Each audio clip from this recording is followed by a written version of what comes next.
ಇವಾಗ ಮದುವೆ ಮತ್ತು ಜಾತ್ರೆ ಸೀಸನ್ ಆಗಿರೋದ್ರಿಂದ ನನಗೆ ಸಾರಿಗೆ ಕುಚ್ಚು ಹಾಕೋದಕ್ಕೆ ಆರ್ಡರ್ಗಳು ಸ್ವಲ್ಪ ಹೆಚ್ಚಾಗಿನೇ ಬರ್ತಿವೆ. ಈ ಕೆಲಸನ ನಾನು ಶುರು ಮಾಡಿದ್ದು ಮಾರ್ಚಲ್ಲಿ.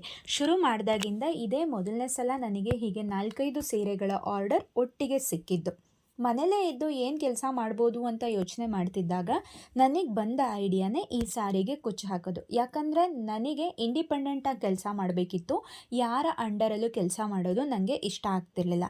ಹಾಗಾಗಿ ಇದರ ಮೊದಲನೇ ಹೆಜ್ಜೆಯಾಗಿ ನಾನು ನಮ್ಮೂರಿನ ಹಾಗೂ ಅಕ್ಕಪಕ್ಕದ ಊರಿನ ಟೈಲರ್ಗಳನ್ನು ಭೇಟಿ ಮಾಡಿ ಸಾರಿ ಕುಚ್ಚು ಆರ್ಡರ್ ಇದ್ದರೆ ಹೇಳಿ ಅಂತ ರಿಕ್ವೆಸ್ಟ್ ಮಾಡಿದಾಗ ಅವರು ನಾವು ಆಲ್ರೆಡಿ ಬೇರೆಯವ್ರ ಹತ್ರ ಹಾಕಿಸ್ತಿದ್ದೀವಿ ಅಂತನೋ, ಅಯ್ಯೋ ಇಲ್ಲಿ ಯಾರೂ ಹಾಕ್ಸಲ್ಲ ಮೇಡಮ್, ಹೀಗೆ ನಾನಾ ರೀತಿಯ ಉತ್ತರಗಳನ್ನು ಹೇಳಿದ್ರು. ಒಂದು ಕಡೆ ಡಿಸಪಾಯಿಂಟ್ ಆದರೂ ಬೆನ್ನು ಬಿಡದ ಬೇತಾಳಂತರ ಅವರನ್ನು ಕನ್ವಿನ್ಸ್ ಮಾಡಿ ಏನಾದರೂ ಆರ್ಡರ್ ಇದ್ದರೆ ಕಾಲ್ ಮಾಡಿ ಅಂತ ಹೇಳಿ ಕಾಂಟ್ಯಾಕ್ಟ್ ನಂಬರ್ ಕೊಟ್ಟು ಬಂದು ಹೆಚ್ಚು ಕಡಿಮೆ 1 ತಿಂಗಳಾದ್ರೂ ಯಾವುದೇ ಆರ್ಡರ್ ಬರಲಿಲ್ಲ. ಓಹ್! ಈ ಐಡಿಯಾನೂ ಯಾಕೋ ವರ್ಕ್ ಆಗಲ್ಲ, ಬೇರೆ ಏನಾದರೂ ಟ್ರೈ ಮಾಡಬೇಕು ಅಂತ ಯೋಚನೆ ಮಾಡ್ತಿರ್ಬೇಕಾದ್ರೆ ಒಂದಿನ